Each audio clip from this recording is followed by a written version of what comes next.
Bienvenue sur Zone Travaux et aujourd'hui nous allons faire une nouvelle vidéo Open the Box Triton avec la petite dernière, la ponceuse excentrique, la TGEOS, une ponceuse de 500 watts qui a quelques particularités assez intéressantes. On va regarder ça tout de suite.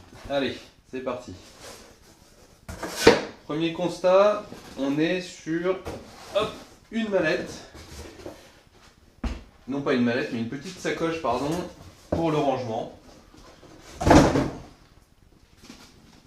Je regarde et je découvre en même temps que vous, c'est plutôt pas mal.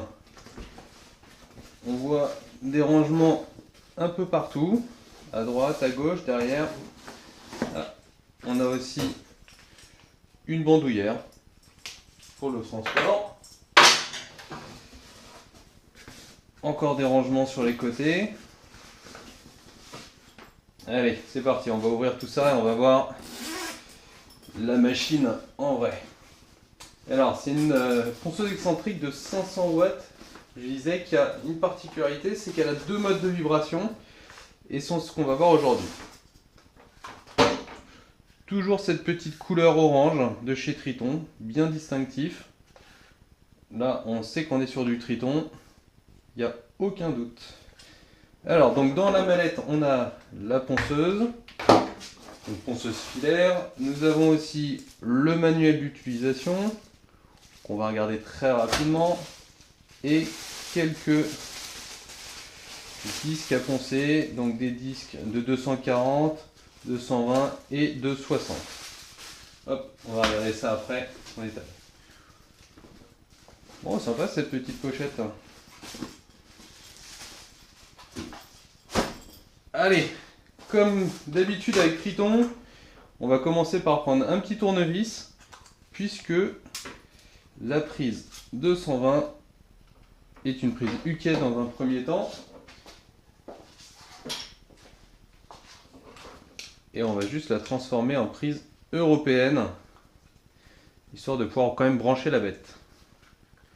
Hop, la magie du direct. C'est bon. Ça, on va plus en avoir besoin. Alors, regardons la prise en main rapide de la machine. Donc, on a un plateau qui fait 150 mm de diamètre, avec 8 perçages pour les évacuations de poussière. Et là, c'est ça qui est intéressant, c'est ce mode-là. En gros, hop, on peut le décaler. Et on passe d'un ponçage libre où le plateau a juste une rotation libre, donc c'est pour des ponçages fins. Et là, une rotation forcée où en plus on a un mode excentrique, donc c'est voilà, pour des plus gros débits et un ponçage plus fort. Vous voyez le mouvement excentrique et à l'inverse, le mouvement complètement libre. Donc, moi dans mon cas je vais avoir besoin d'un peu de débit, c'est pour ça que j'ai pris une ponceuse de 500 watts. Donc je vais me positionner en ponçage excentrique. Voilà. Qu'est-ce qu'on peut dire de plus? On a une poignée, la poignée hop, est ajustable. Alors là pour le coup très facile. Qui nous permet en plus, quand on a le grip ici, de pouvoir encore mieux prendre en main la ponceuse. Donc là on est vraiment bien calé, il n'y a aucun doute. Hop. Le grip qu'on a traditionnellement sur toutes les ponceuses excentriques, hein, quand on veut faire des travaux bien calés avec la main avant. On a juste ici le bouton on-off. Derrière, un petit voyant. Alors je vais vous le brancher au moins pour vous montrer le voyant s'allumer. On le débranchera après. Hop. Le petit voyant vert qui s'allume, donc la machine est branchée. Hop, qu'est-ce qu'on a d'autre? On a la poignée. Alors là, pour le coup, la poignée est quand même assez volumineuse. J'ai des mains, des mains assez grandes, et j'en fais quand même difficilement le tour. Donc là, on aurait pu affiner un petit peu le manche pour quand même avoir une meilleure prise en main, sachant qu'en plus, on est sur quelque chose d'assez carré. C'est pas des plus agréables, mais bon, on la tient bien quand même en main. À l'arrière de la machine, on a la molette de réglage de vitesse. Donc en fait, la machine tourne de 2500 tours minute en mode 6 à 6250 tours minute. À l'arrière de la machine, on a la petite trappe d'évacuation des poussières qui nous permet de brancher ça à un aspirateur. Donc là, très facilement, hop, on vient le caler et ça permet de travailler au moins sans poussière. Alors, on a notamment à côté du manuel les petits charbons de remplacement, les petits charbons qui nous permettent d'utiliser la machine un peu plus longtemps. Alors, on va regarder en direct si c'est facile de changer les charbons. Donc on a deux petites trappes, une trappe à gauche et une petite trappe à droite. On se munit d'un tournevis cruciforme.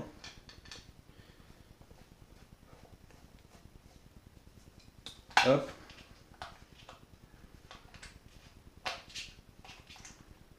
Et on a accès très facilement au charbon. Donc là on voit le charbon, il suffit de le déclipser et de le tirer. Il y a un petit ressort à enlever ici, enfin à détacher, et puis on change le charbon.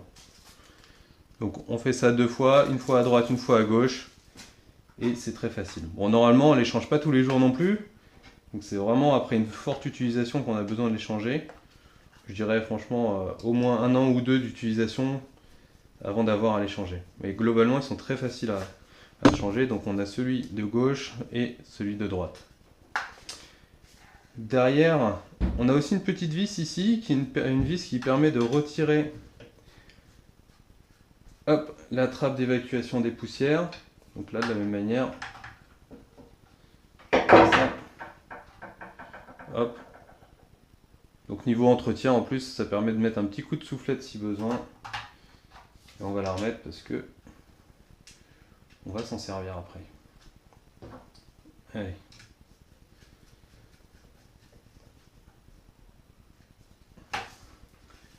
Alors premier abord quand même, la machine est assez lourde parce qu'on est quand même sur du travail de ponçage assez intense. Donc la machine fait 2,5 kg, c'est pas anodin. Juste à titre de comparaison, je vais vous montrer la petite Bosch, la GEC 125 que j'ai l'habitude d'utiliser pour des plus petits ponçages. Donc on n'est pas sur la même utilisation, mais juste en termes de gabarit, on a quand même deux machines qui sont strictement différentes. Donc une en diamètre 125 et une en diamètre 150. Donc là on sent bien le gabarit, on est aux alentours de moins de 2 kg sur celle-ci et 2,5 kg pour la Triton. Mais comme je vous disais, hein, c'est deux types de travaux complètement différents. Plutôt du gros débit avec la Triton et plutôt de la finition avec la petite Bosch. Hop. Allez, on va regarder ça. Le plateau, donc 250 mm de diamètre. Et les disques. Un petit disque 220. On va caler sur les 8 trous. Évacuation. Bon, rien de particulier. On peut aussi facilement démonter le plateau. Un petit tour de clé Allen. Et normalement, ça devrait bien fonctionner. Hop. Alors c'est d'autant plus important, ça c'est pour l'entretien de votre machine. Quand vous avez fortement travaillé avec de la poussière, en fait il suffit de retirer le plateau, hop, et d'accéder directement, hop, au joint qui lui aussi, hop, est retirable. Donc là après un petit coup de soufflette à l'intérieur et après votre machine est comme neuve.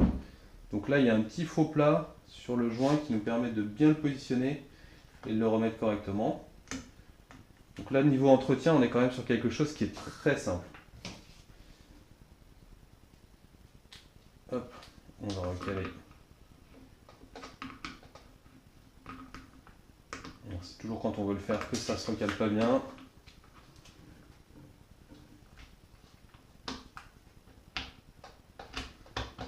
Voilà.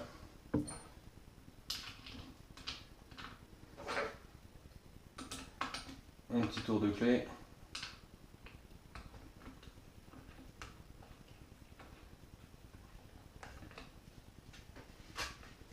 Alors pas besoin de serrer comme un fou, un serrage à la main suffit.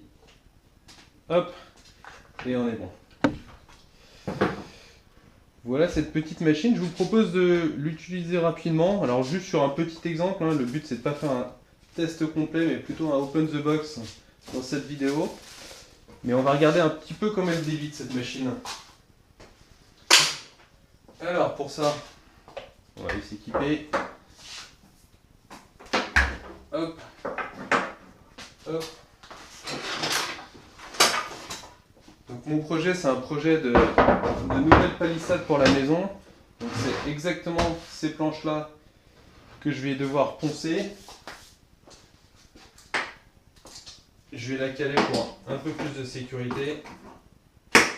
Hop.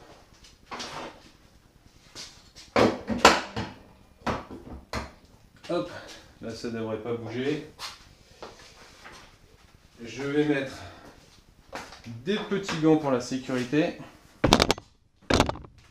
Oups.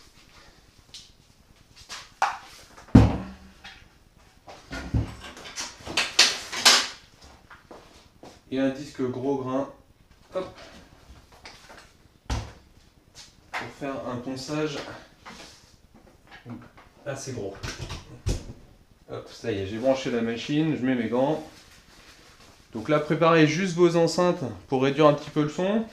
Parce que la machine en pleine charge fait 94 ou 95 décibels. Donc c'est quand même pas anodin. Pour l'exemple, je ne vais pas le brancher à l'aspirateur. Et je vais commencer sur un mode de ponçage libre. Et c'est parti. Attention à vos oreilles, ça commence.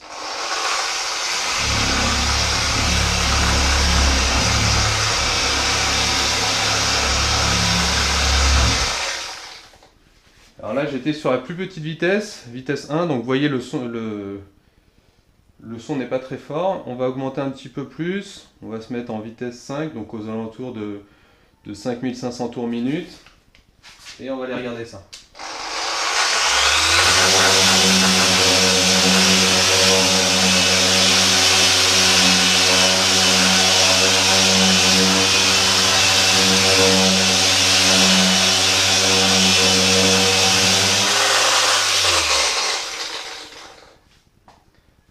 Un point assez intéressant, c'est que la machine ne vibre pas trop. C'est assez agréable alors qu'on est quand même sur un gros ponçage. Donc ça c'est plutôt la bonne surprise. Je pense qu'en termes de gestion de la vibration, ils ont fait un bon boulot côté Triton. Voilà.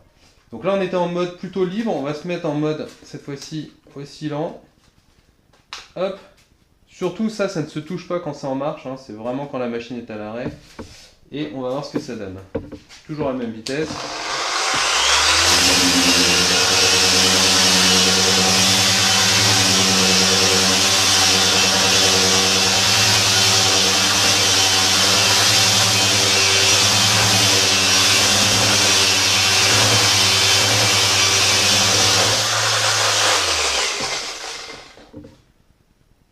La prise en main en fait est assez sympa avec la poignée devant là qui permet de vraiment appuyer plus fort d'ailleurs qu'avec juste la prise en main sur le grip avant. Donc là on est vraiment les deux mains et les deux bras calés sur la ponceuse.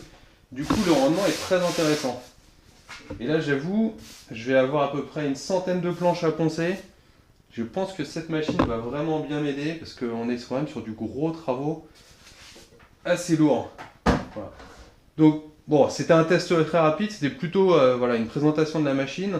Je reviendrai dans quelques mois avec plus d'explications et surtout mon retour d'expérience. Parce que le but du jeu, c'est de tester cette machine maintenant pendant quelques mois et voir un petit peu ce que ça donne.